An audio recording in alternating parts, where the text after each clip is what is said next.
ਸਿੱਖੀ ਸਿਦਕ ਦਾ ਅਸੀਂ ਦਾਨ ਮੰਗਦੇ ਹਾਂ ਆਪਣੀ ਅਰਦਾਸ ਦੇ ਵਿੱਚ। ਸੋ ਸਭ ਤੋਂ ਪਹਿਲਾਂ ਉਹ ਦਾਨ ਮੰਗਣ ਦੇ ਲਈ ਸਾਨੂੰ ਸਮਝਣਾ ਪਊਗਾ ਕਿ ਸਿੱਖੀ ਸਾਨੂੰ ਕਿਹੜੇ ਕਿਹੜੇ ਨਿਯਮ ਦਿੰਦੀ ਆ ਔਰ ਉਹਨਾਂ ਨਿਯਮਾਂ ਦੇ ਉੱਤੇ ਸਾਨੂੰ ਚੱਲਣਾ ਪਊਗਾ। ਜਦੋਂ ਉਹ ਲੈਣਾ ਹੋ ਕੇ ਜੋ ਵੀ ਉਹ ਕਰ ਰਹੇ ਸੀ ਉਹਨਾਂ ਦੀ ਆਪਣੀ ਨਿੱਜੀ ਜ਼ਿੰਦਗੀ ਸੀ, ਫਿਰ ਉਹ ਗੁਰਸਿੱਖ ਹੁੰਦੇ ਨੇ ਤਾਂ ਉਹ ਭਾਈ ਲਹਿਣਾ ਬਣ ਜਾਂਦੇ ਨੇ। ਉਦੋਂ ਉਹ ਜੋ ਕਰ ਰਹੇ ਨੇ ਉਹ ਗੁਰਸਿੱਖੀ ਜੀਵਨ ਹੈ। ਪਰ ਜਦੋਂ ਗੁਰੂ ਨਾਨਕ ਦੀ ਜੋਤ ਪਹਿਲੇ ਮਹਿਲ ਨੂੰ ਛੱਡ ਕੇ ਦੂਸਰੇ ਮਹਿਲ ਵਿੱਚ ਜਾਂਦੀ ਹੈ, ਉਦੋਂ ਉਹ ਕੀ ਕਹਿੰਦੇ ਨੇ, ਉਹ ਸਿੱਖਾਂ ਦੇ ਲਈ ਹੁਕਮ ਹੈ। ਸੋ ਸਾਡਾ ਗੁਰੂ ਗ੍ਰੰਥ, ਗੁਰੂ ਪੰਥ ਉਦੋਂ ਹੁੰਦਾ ਜਦੋਂ ਤਿਆਰ ਹੋ ਜਾਂਦਾ। ਬਿਲਕੁਲ ਉਸੇ ਤਰੀਕੇ ਨਾਲ ਜਿਸ ਤਰੀਕੇ ਨਾਲ ਭਾਈ ਲਹਿਣਾ ਜਦੋਂ ਤਿਆਰ ਹੋ ਜਾਂਦੇ ਨੇ ਤਾਂ ਫਿਰ ਉਹ ਗੁਰੂ ਅੰਗਦ ਬਣ ਜਾਂਦੇ ਨੇ, ਫਿਰ ਉਹ ਗੁਰੂ ਨਾਨਕ ਪਾਤਸ਼ਾਹ ਦੇ ਅੰਗ ਦਾ ਹਿੱਸਾ ਹੋ ਜਾਂਦੇ ਨੇ।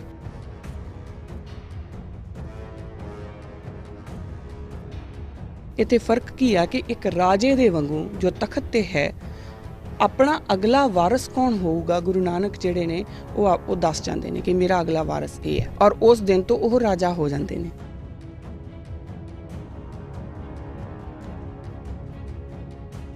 ਅੱਜ ਅਸੀਂ ਖੁੰਝਦੇ ਜਾ ਰਹੇ ਹਾਂ ਕਿ ਸਿੱਖੀ 'ਚ ਤਾਂ ਰਾਜ ਦੀ ਕਦੀ ਗੱਲ ਹੀ ਨਹੀਂ ਹੋਈ ਜੀ। ਸਿੱਖੀ ਦੇ ਵਿੱਚ ਰਾਜ ਦੀ ਗੱਲ ਪਹਿਲੇ ਗੁਰੂ ਨਾਨਕ ਪਾਤਸ਼ਾਹ ਤੋਂ ਹੀ ਚੱਲਦੀ ਆ ਰਹੀ ਹੈ।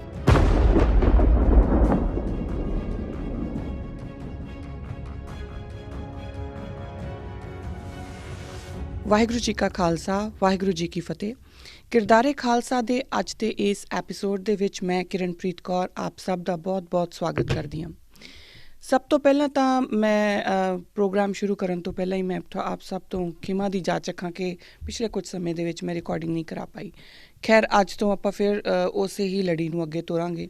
ਜਿੱਥੇ ਆਪਾਂ ਪਿੱਛੇ ਗੱਲ ਛੱਡੀ ਸੀ, ਉਹ ਗੱਲ ਸੀਗੀ ਗੁਰੂ ਨਾਨਕ ਪਾਤਸ਼ਾਹ ਦੇ ਜੀਵਨ ਕਾਲ ਦੇ ਵਿੱਚੋਂ ਉਹਨਾਂ ਦੀ ਬਾਣੀ ਨੂੰ ਮੁੱਖ ਰੱਖਦਿਆਂ ਹੋਇਆਂ ਜੋ ਗੁਰੂ ਗ੍ਰੰਥ ਸਾਹਿਬ ਮਹਾਰਾਜ ਸਾਨੂੰ ਸੇਧ ਦਿੰਦੇ ਨੇ ਅਤੇ ਜੋ ਗੁਰੂ ਨਾਨਕ ਪਾਤਸ਼ਾਹ ਆਪਣੀ ਜੀਵਨ ਕਾਲ ਦੇ ਵਿੱਚ ਪ੍ਰੈਕਟੀਕਲ ਕਰਕੇ ਸਾਨੂੰ ਉਸ ਬਾਣੀ ਨੂੰ ਜੀ ਕੇ ਦਿਖਾ ਕੇ ਗਏ ਨੇ।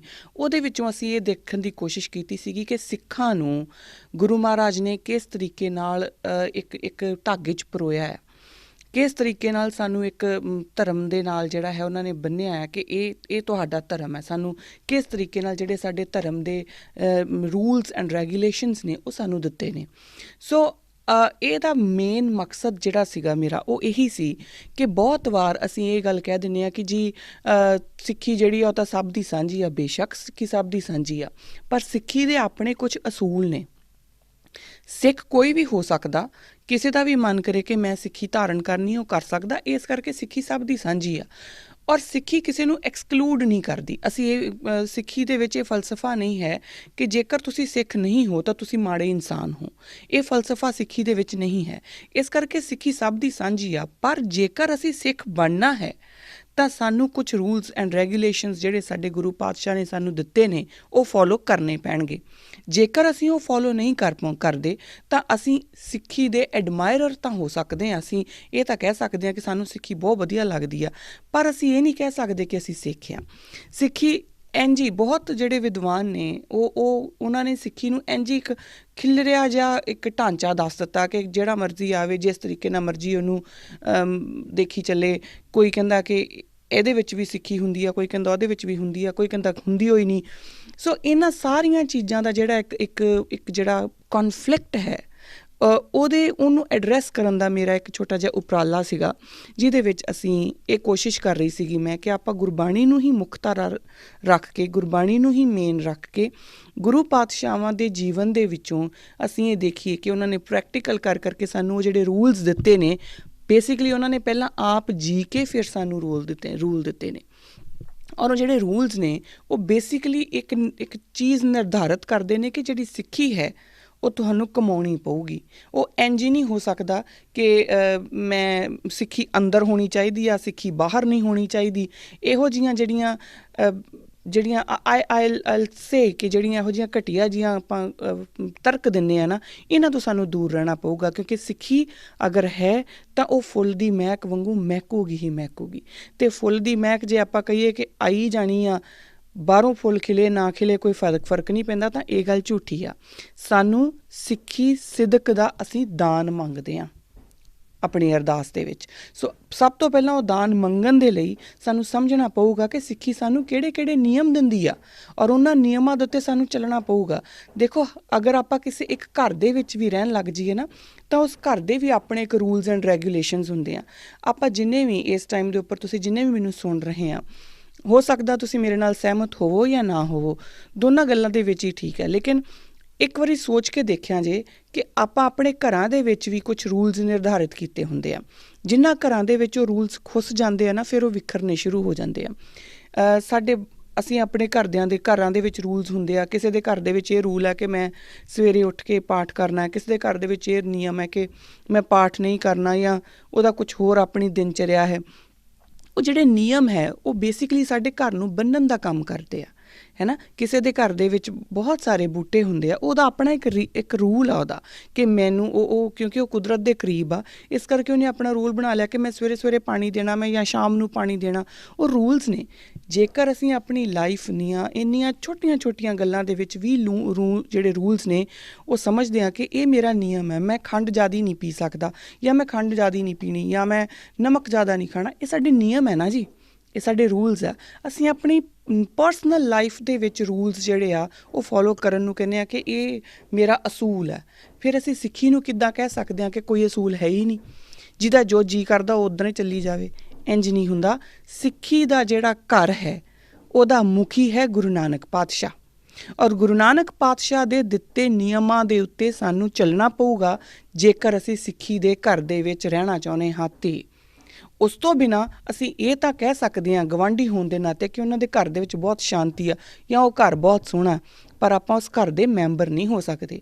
ਜੇਕਰ ਅਸੀਂ ਰੂਲ ਫੋਲੋ ਨਹੀਂ ਕਰਦੇ ਪਰ ਸਾਨੂੰ ਸਿੱਖੀ ਵਧੀਆ ਲੱਗਦੀ ਆ, ਤਾਂ ਠੀਕ ਆ, ਉਹ ਉਹਨੂੰ ਜਿਹੜੇ ਆਪਾਂ ਲੋਕ ਕਹਿੰਦੇ ਆ ਕਿ ਸਿੱਖੀ ਅੰਦਰ ਹੁੰਦੀ ਆ, ਓਕੇ, ਉਹ ਉਹਨਾਂ ਦੀ ਮਰਜ਼ੀ ਆ, ਉਹਨਾਂ ਨੂੰ ਪਸੰਦ ਹੈ, ਪਰ ਉਹ ਸਿੱਖੀ ਦੇ ਘਰ ਦੇ ਵਿੱਚ ਨਹੀਂ ਆ। ਸੋ ਇੰਨੀ ਕੁ ਜਿਹੜੀ ਮੇਰੀ ਬੇਨਤੀ ਆ, ਔਰ ਇਸੇ ਚੀਜ਼ ਨੂੰ ਮੈਂ ਇਸੇ ਆਰਗੂਮੈਂਟ ਨੂੰ ਪ੍ਰੂਵ ਕਰਨ ਦੇ ਲਈ, ਜਾਂ ਇਸੇ ਹਾਈਪੋਥੇਸਿਸ ਨੂੰ ਪ੍ਰੂਵ ਕਰਨ ਦੇ ਲਈ ਆਪਾਂ ਗੁਰੂ ਪਾਤਸ਼ਾਹ ਹੋਣਾ ਦੇ ਜਿਹੜੇ ਜੀਵਨ ਕਾਲ ਨੇ ਉਹਨਾਂ ਉੱਤੇ ਨਿਗਾਹ ਮਾਰ ਰਹੇ ਹਾਂ, ਔਰ ਉਹਨਾਂ ਜੀਵਨ ਕਾਲਾਂ ਦੇ ਵਿੱਚੋਂ ਦੇ ਨਾਲ ਆਪਾਂ ਗੁਰਬਾਣੀ ਨੂੰ ਮੁੱਖ ਰੱਖਦੇ ਹੋਏ ਦੇਖ ਰਹੇ ਹਾਂ ਕਿ ਗੁਰਬਾਣੀ ਦੇ ਹਿਸਾਬ ਨਾਲ ਗੁਰੂ ਪਾਤਸ਼ਾਹ ਦਾ ਜੀਵਨ ਜਿਹੜਾ ਸਾਨੂੰ ਕੀ ਸੇਧ ਦਿੰਦਾ, ਕਿਹੜੇ ਰੂਲਸ ਸਾਡੇ ਕੋਲ ਨੇ।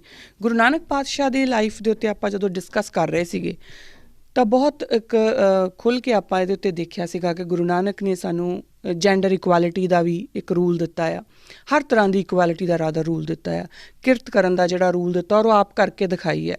ਇਸੇ ਤਰੀਕੇ ਨਾਲ ਇਸੇ ਹੀ ਤਰਕ ਦੇ ਉੱਤੇ ਆਪਾਂ ਹੁਣ ਅੱਗੇ ਚੱਲਦੇ ਹੋਏ ਜਿਹੜੇ ਹੁਣ ਐਪੀਸੋਡ ਚੱਲਣੇ ਨੇ, ਕਿਉਂਕਿ ਅਰਦਾਸ ਤੋਂ ਆਪਾਂ ਸ਼ੁਰੂ ਕੀਤਾ ਸੀਗਾ, ਅਤੇ ਅਰਦਾਸ ਦੇ ਵਿੱਚ ਅੱਗੇ ਗੱਲ ਆਉਂਦੀ ਹੈ ਗੁਰੂ ਅੰਗਦ ਪਾਤਸ਼ਾਹ ਦੀ। ਹੁਣ ਆਪਾਂ ਗੁਰੂ ਪਾਤਸ਼ਾਹ ਦੇ ਵੱਲ ਜਾਣੇ ਆ ਜਦੋਂ, ਤਾਂ ਉਸ ਤੋਂ ਪਹਿਲਾਂ ਸਾਨੂੰ ਕੁਝ ਕੁ ਗੱਲਾਂ ਸਮਝਣੀਆਂ ਪੈਣਗੀਆਂ। ਉਹ ਕੀ ਸਮਝਣੀਆਂ ਪੈਣਗੀਆਂ ਕਿ ਇੱਕ ਪਹਿਲੀ ਗੱਲ ਤਾਂ ਇਹ ਹੈ ਕਿ ਗੁਰੂ ਅੰਗਦ ਸਾਹਿਬ ਮਹਾਰਾਜ ਜਿਹੜੇ ਨੇ, ਆਪਾਂ ਉਹਨਾਂ ਨੂੰ ਗੁਰੂ ਨਾਨਕ ਤੋਂ ਵੱਖਰਾ ਕਰਕੇ ਨਹੀਂ ਦੇਖ ਸਕਦੇ। ਕਿਉਂ ਨਹੀਂ ਦੇਖ ਸਕਦੇ?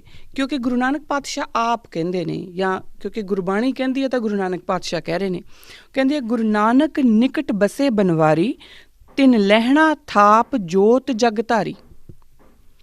ਗੁਰੂ ਨਾਨਕ ਨਿਕਟ ਬਸੇ ਬਨਵਾਰੀ, ਤਿਨ ਲਹਿਣਾ ਥਾਪ ਜੋਤ ਜਗ ਧਾਰੀ। ਉਹਨਾਂ ਨੇ ਗੁਰੂ ਨਾਨਕ ਪਾਤਸ਼ਾਹ ਨੇ ਲਹਿਣੇ ਨੂੰ ਥਾਪ ਕੇ ਆਪ ਜੋਤ ਜਿਹੜੀ ਹੈ ਨਾ ਉਹ ਫਿਰ ਜੱਗ ਦੇ ਵਿੱਚ ਧਾਰ ਲਈ। ਕਿਉਂਕਿ ਜਿਹੜਾ ਸਰੀਰ ਹੈ ਉਹਦੀ ਕੋਈ ਨਾ ਕੋਈ ਵੈਲਿਡਿਟੀ ਹੁੰਦੀ ਆ, ਉਹਨੇ ਜਾਣਾ ਹੀ ਜਾਣਾ। ਇੱਕ ਮਹਿਲ ਜਿਹੜਾ ਹੈ ਉਹ ਜਦੋਂ ਉੱਥੋਂ ਉਸ ਜੋਤ ਨੇ ਦੂਜੇ ਮਹਿਲ ਦੇ ਵਿੱਚ ਜਾਣਾ, ਤਾਂ ਜਦੋਂ ਗੁਰੂ ਨਾਨਕ ਪਾਤਸ਼ਾਹ ਖੁਦ ਕਹਿੰਦੇ ਨੇ ਕਿ ਉਹਨਾਂ ਨੇ ਆਪਣੀ ਹੀ ਜੋਤ ਜਿਹੜੀ ਆ ਉਹ ਲਹਿਣੇ ਦੇ ਵਿੱਚ ਸਥਾਪਿਤ ਕਰ ਦਿੱਤੀ, ਤਾਂ ਸਾਨੂੰ ਖੁਦ ਦਾ ਦਿਮਾਗ ਲਾ ਕੇ ਇਹ ਨਹੀਂ ਸੋਚਣਾ ਚਾਹੀਦਾ ਕਿ ਗੁਰੂ ਨਾਨਕ ਪਾਤਸ਼ਾਹ ਨੇ ਕਿਹਾ, ਗੁਰੂ ਅੰਗਦ ਦੇਵ ਮਹਾਰਾਜ ਨੇ ਕਿਹਾ, ਜਾਂ ਗੁਰੂ ਗੋਬਿੰਦ ਸਿੰਘ ਮਹਾਰਾਜ ਨੇ ਕਿਹਾ। ਕਿਉਂਕਿ ਆਪਾਂ ਅੱਗੇ ਦੇਖਦੇ ਜਾਵਾਂਗੇ ਕਿ ਇਹ ਜਿਹੜੀ ਜੋਤ ਹੈ ਉਹ ਨਿਰੰਤਰ ਚੱਲਦੀ ਗਈ 10 ਪਾਤਸ਼ਾਹੀਆਂ ਦੇ ਵਿੱਚ, ਔਰ ਉਸ ਤੋਂ ਬਾਅਦ ਫਿਰ ਉਹ ਗੁਰੂ ਗ੍ਰੰਥ ਸਾਹਿਬ ਮਹਾਰਾਜ ਦੇ ਵਿੱਚ ਬਿਰਾਜਮਾਨ ਹੋ ਗਈ। ਸਾਨੂੰ ਇਹ ਗੱਲ ਸਮਝਣੀ ਪਊਗੀ ਕਿ ਚਾਹੇ ਕੋਈ ਗੱਲ ਹੈ ਉਹ ਗੁਰੂ ਨਾਨਕ ਪਾਤਸ਼ਾਹ ਕਹਿ ਰਹੇ ਨੇ ਜਾਂ ਗੁਰੂ ਗੋਬਿੰਦ ਸਿੰਘ ਮਹਾਰਾਜ ਕਹਿ ਰਹੇ ਨੇ, ਦੋਨੋਂ ਇੱਕੋ ਹੀ ਗੱਲ ਹੈ। ਦੋਨੋਂ ਦੋ ਕਰਕੇ ਆਪਾਂ ਨਹੀਂ ਜਾਣ ਸਕਦੇ, ਕਿਉਂਕਿ ਇਹ ਗੱਲ ਸਾਨੂੰ ਗੁਰਬਾਣੀ ਨਿਰੰਤਰ ਸਮਝਾਉਂਦੀ ਆ ਕਿ ਇੱਕੋ ਜੋਤ ਹੈ, ਔਰ ਉਸੇ ਜੋਤ ਨੇ ਜਿਹੜੀ ਕਾਇਆ ਪਲਟ ਕੇ ਉਹ ਦੂਸਰੇ ਮਹਿਲ ਦੇ ਵਿੱਚ ਜਾ ਰਹੀ ਆ। ਹੁਣ ਇਹਦੇ ਵਿੱਚ ਵੀ ਸਾਨੂੰ ਗੁਰਬਾਣੀ 'ਚੋਂ ਹੀ ਹਵਾਲੇ ਮਿਲਦੇ ਆ। ਜੋਤ ਓਹਾ ਜੁਗਤ ਸਾਈ ਸਹਿ ਕਾਇਆ ਫੇਰ ਪਲਟੀ ਆ। ਹੁਣ ਉਹ ਕਾਇਆ ਹੀ ਬਦਲਦੀ ਆ, ਜੋਤ ਜਿਹੜੀ ਆ ਉਹ ਉਹੀ ਨਿਰੰਤਰ ਚੱਲ ਰਹੀ ਆ। ਗੁਰੂ ਨਾਨਕ ਪਾਤਸ਼ਾਹ ਦੀ ਜਦੋਂ ਆਪਾਂ ਗੱਲ ਕਰ ਰਹੇ ਸੀਗੇ ਤਾਂ ਅਸੀਂ ਗੁਰੂ ਨਾਨਕ ਪਾਤਸ਼ਾਹ ਦੇ ਜੀਵਨ ਕਾਲ ਦੇ ਵਿੱਚੋਂ ਸੇਧ ਲੈ ਰਹੇ ਸੀ। ਗੁਰਬਾਣੀ ਦੇ ਆਧਾਰ ਦੇ ਉੱਤੇ ਅਸੀਂ ਦੇਖ ਰਹੇ ਸੀਗੇ ਕਿ ਗੁਰੂ ਨਾਨਕ ਪਾਤਸ਼ਾਹ ਦੀਆਂ ਜਿਹੜੀਆਂ ਜਨਮ ਸਾਖੀਆਂ ਨੇ ਉਹਨਾਂ ਨੂੰ ਗੁਰਬਾਣੀ ਦੀ ਕਸਵੱਟੀ ਦੇ ਉੱਤੇ ਰੱਖ ਕੇ ਪਰਖੀਏ ਤਾਂ ਉਹਨਾਂ ਦੇ ਵਿੱਚੋਂ ਕੀ ਰੂਲਸ ਨਿਕਲ ਕੇ ਆਉਂਦੇ ਆ। ਹੁਣ ਜਦੋਂ ਆਪਾਂ ਗੁਰੂ ਅੰਗਦ ਦੇਵ ਮਹਾਰਾਜ ਵੱਲ ਜਾਵਾਂਗੇ ਤਾਂ ਇੱਥੇ ਆਪਾਂ ਗਲਤੀ ਕੀ ਕਰਦੇ ਹਾਂ? ਅਸੀਂ ਗਲਤੀ ਇਹ ਕਰਦੇ ਹਾਂ ਕਿ ਗੁਰੂ ਅੰਗਦ ਦੇਵ ਮਹਾਰਾਜ ਦਾ ਸਿੱਖ ਹੋਣ ਤੋਂ ਪਹਿਲਾਂ ਦਾ ਜੀਵਨ ਵੀ ਅਸੀਂ ਸਿੱਖੀ ਦੇ ਨਾਲ ਹੀ ਜੋੜ ਕੇ ਦੇਖਣਾ ਸ਼ੁਰੂ ਕਰ ਦਿੰਦੇ ਹਾਂ, ਜੋ ਕਿ ਇੱਕ ਸਾਡੇ ਕੋਲ ਇੱਕ ਬਹੁਤ ਵੱਡੀ ਗਲਤੀ ਜਿਹੜੀ ਆ ਉਹ ਹੋ ਜਾਂਦੀ ਆ। ਕਿਉਂਕਿ ਗੁਰੂ ਅੰਗਦ ਦੇਵ ਮਹਾਰਾਜ ਉਸ ਤੋਂ ਪਹਿਲਾਂ ਭਾਈ ਲਹਿਣਾ ਨੇ, ਔਰ ਭਾਈ ਲਹਿਣਾ ਹੋਣ ਤੋਂ ਪਹਿਲਾਂ ਵੀ ਸਿਰਫ ਲਹਿਣਾ ਨੇ। ਹੁਣ ਉਹ ਸਿਰਫ ਲਹਿਣਾ ਕੀ ਹੈ, ਕੌਣ ਹੈ, ਸਾਨੂੰ ਉਹਦੇ ਨਾਲ ਕੋਈ ਮਤਲਬ ਨਹੀਂ। ਸਾਨੂੰ ਮਤਲਬ ਹੈ ਜਦੋਂ ਭਾਈ ਲਹਿਣਾ ਹੋ ਗਏ ਔਰ ਉਸ ਤੋਂ ਬਾਅਦ ਗੁਰੂਸ਼ਿਪ ਜਦੋਂ ਉਹਨਾਂ ਨੇ ਗੁਰੂ ਬਣ ਗਏ, ਜਦੋਂ ਉਹਨਾਂ ਨੂੰ ਗੁਰੂ ਥਾਪ ਦਿੱਤਾ ਗਿਆ, ਜਦੋਂ ਗੁਰੂ ਨਾਨਕ ਪਾਤਸ਼ਾਹ ਦੀ ਜੋਤ ਜਿਹੜੀ ਆ ਉਹ ਗੁਰੂ ਅੰਗਦ ਪਾਤਸ਼ਾਹ ਦੇ ਵਿੱਚ ਸਮਾ ਜਾਂਦੀ ਆ, ਉਦੋਂ ਉਸ ਤੋਂ ਬਾਅਦ ਉਹਨਾਂ ਨੇ ਸਾਨੂੰ ਕੀ ਕਿਹਾ, ਸਾਡੇ ਲਈ ਮੇਨ ਉਹ ਆ। ਕਿਉਂਕਿ ਉਸ ਤੋਂ ਪਹਿਲਾਂ ਜੋ ਕੋਈ ਕਹਿ ਰਿਹਾ ਸੀ, ਜਦੋਂ ਭਾਈ ਲਹਿਣੇ ਦੇ ਰੂਪ 'ਚੋਂ ਕੁਝ ਕਰ ਰਹੇ ਸੀ ਉਹ ਗੁਰਸਿੱਖ ਕਰ ਰਿਹਾ ਸੀ, ਔਰ ਜਦੋਂ ਉਹ ਸਿਰਫ ਲਹਿਣੇ ਦੇ ਵਾਂਗੂ ਕਰ ਰਹੇ ਸੀ ਉਹ ਤਾਂ ਇੱਕ ਆਮ ਇਨਸਾਨ ਵਾਂਗੂ ਕਰ ਰਹੇ ਸੀਗੇ। ਗੁਰੂ ਅੰਗਦ ਦੇਵ ਮਹਾਰਾਜ ਉਦੋਂ ਗੁਰੂ ਹੁੰਦੇ ਆ ਜਦੋਂ ਗੁਰੂ ਨਾਨਕ ਪਾਤਸ਼ਾਹ ਦੀ ਜੋਤ ਉਹਨਾਂ ਦੇ ਵਿੱਚ ਬਿਰਾਜਮਾਨ ਹੋ ਜਾਂਦੀ ਹੈ। ਅਤੇ ਇਹਦੇ ਵਿੱਚ ਇੱਕ ਗੱਲ ਆਪਾਂ ਸਮਝ ਲਈਏ ਕਿ ਇਹ ਜੋਤ ਇੰਝ ਹੀ ਬਿਰਾਜਮਾਨ ਨਹੀਂ ਹੋ ਗਈ, ਉਹਨਾਂ ਨੇ ਬਕਾਇਦਾ ਖੱਟੀ ਹੈ, ਇਹ ਜੋਤ ਉਹਨਾਂ ਨੇ ਕਮਾਈ ਆ। ਔਰ ਇਹ ਗੱਲ ਸਾਨੂੰ ਸਮਝਣੀ ਬਹੁਤ ਜ਼ਰੂਰੀ ਆ ਕਿ ਇੰਝ ਹੀ ਨਹੀਂ। ਕਿਉਂ ਮੈਂ ਬਾਰ-ਬਾਰ ਕਹਿ ਰਹੀ ਹਾਂ ਕਿ ਸਾਨੂੰ ਗੁਰੂ ਅੰਗਦ ਦੇਵ ਮਹਾਰਾਜ ਜੋ ਗੁਰੂ ਹੋਣ ਤੋਂ ਬਾਅਦ ਬੋਲਦੇ ਨੇ, ਸਿਰਫ ਉਹ ਸਾਡੇ ਗੁਰੂ ਦਾ ਹੁਕਮ ਹੈ। ਉਸ ਤੋਂ ਪਹਿਲਾਂ ਦਾ ਸਾਡਾ ਕੋਈ ਮਤਲਬ ਨਹੀਂ, ਕੋਈ ਸਰੋਕਾਰ ਨਹੀਂ। ਉਸ ਤੋਂ ਪਹਿਲਾਂ ਉਹ ਕਿਸੇ ਦੇਵੀ ਮਾਤਾ ਨੂੰ ਪੂਜਦੇ ਸੀ ਜਾਂ ਨਹੀਂ ਪੂਜਦੇ ਸੀ, ਉਹ ਉਹਨਾਂ ਦੀ ਆਪਣੀ ਲਾਈਫ ਆ। ਪਰ ਸਾਡੇ ਲਈ ਮੇਨ ਕੀ ਆ ਕਿ ਉਹ ਗੁਰੂ ਹੋਣ ਤੋਂ ਬਾਅਦ ਸਾਨੂੰ ਕੀ ਕਹਿੰਦੇ ਆ। ਔਰ ਇਹਦੇ ਵਾਸਤੇ ਜਿਵੇਂ ਮੈਂ ਪਹਿਲਾਂ ਕਹਿ ਚੁੱਕੀ ਕਿ ਉਹਨਾਂ ਨੂੰ ਇਹ ਜਿਹੜੀ ਉਹਨਾਂ ਨੂੰ ਇੱਕ ਪਦਵੀ ਮਿਲੀ ਹੈ ਗੁਰੂ ਦੀ, ਉਹ ਇੰਝ ਹੀ ਨਹੀਂ ਮਿਲ ਗਈ ਕਿ ਚਲੋ ਦੇ ਦਈਏ, ਨਹੀਂ, ਉਹਨਾਂ ਨੂੰ ਕਮਾਉਣੀ ਪਈ ਆ। ਔਰ ਇਹਦਾ ਹਵਾਲਾ ਜਿਹੜਾ ਹੈ ਉਹ ਬਕਾਇਦਾ ਸਾਨੂੰ ਗੁਰਬਾਣੀ ਵਿੱਚ ਮਿਲਦਾ। ਪਾਤਸ਼ਾਹ ਕਹਿੰਦੇ ਨੇ ਲਹਿਣੇ ਦੀ ਫੇਰਾਈਏ ਨਾਨਕਾ ਦੋਹੀ ਖੱਟੀ ਹੈ, ਕਿ ਜਦੋਂ ਗੁਰੂ ਨਾਨਕ ਪਾਤਸ਼ਾਹ ਨੇ ਲਹਿਣੇ ਨੂੰ ਆਪਣਾ ਅੱਗੇ ਸਕਸੈਸ਼ਨ ਦਿੱਤਾ ਹੈ ਤਾਂ ਬੇਸਿਕਲੀ ਉਹਨਾਂ ਨੇ ਖੱਟਿਆ ਹੈ, ਭਾਈ ਲਹਿਣੇ ਨੇ ਉਹ ਖੱਟਿਆ ਹੈ। ਔਰ ਖੱਟਣ ਤੋਂ ਪਹਿਲਾਂ ਜਿਹੜੇ ਵੀ, ਕਿਉਂਕਿ ਇਹ ਇਤਿਹਾਸ ਹੈ, ਬਹੁਤ ਸਾਰੀਆਂ ਸਾਖੀਆਂ